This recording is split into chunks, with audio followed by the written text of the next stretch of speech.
Let's begin with the definition of economics.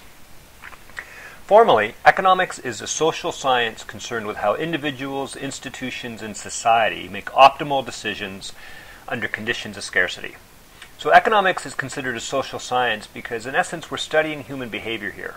More specifically, it's how humans at these various levels of individuals or institutions or society as a whole, how we make optimal decisions under conditions of scarcity. Let's look closer at this idea of optimal. So, from an economic point of view, what we're interested in is our happiness or satisfaction. And in economics we have a term called utility, which is in essence a measure of happiness or satisfaction. So in terms of optimal, we consider a decision to be optimal when it maximizes our utility. So an important aspect of getting to this optimal decision or this maximum utility is this idea of marginal analysis. Now, marginal in economics always means one more. So what we're looking at is the analysis of one more unit. And more specifically, what we're interested in is we want to compare the utility of one more unit to the cost of one more unit. So that's this idea of optimal. The next piece is let's look closer at this idea of scarcity. So scarcity comes from the fact that there's limited amounts of resources that make all the products and services that we may want. And so they're in limited supply, or in other words, these resources are scarce. Now, as an individual, our own resources would be our time and money that we have. And again, as an individual, we all have a limited amount of time and we all have a limited amount of money. And so there's this idea of those things are scarce. So as a result of scarcity, we have this idea of trade-off. So what this means is in order to have more of another product or to spend more time doing something you enjoy, you've got to be giving something else up. And so that's this idea of trade-off. You want more of something, you've got to give something else up. Now more specifically is we need to introduce this idea of opportunity cost.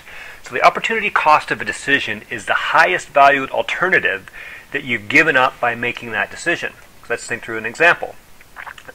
You've all chosen to study economics, and so right now you're actually looking at this video. So there's a trade-off here. By taking time to look at this video, you're not doing something else. You're giving something else up. So that's this idea of trade-off. So the most important thing that you're giving up, instead of watching this video, that could be hanging out with your friends, it could be eating dinner, it could be a number of things. But that thing that you value the most that you're giving up is what we call the opportunity cost. And so that thing that you're giving up in order to watch this video would be considered the opportunity cost of watching this video.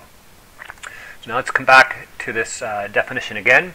So the other key piece is let's look at this idea of decisions. So decisions then are the result of what we call the economic problem.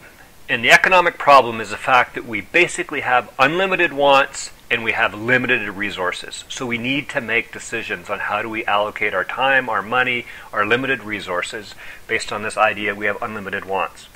So to come back and look at this definition again, formally economics is a social science concerned with how individuals, institutions, and society make optimal or best decisions under conditions of scarcity.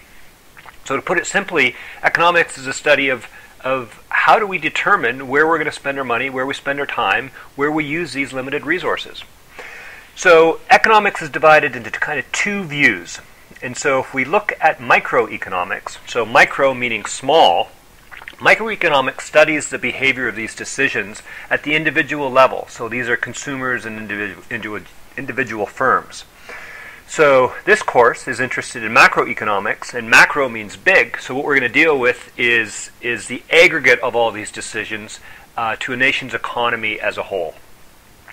And that is our formal definition of economics.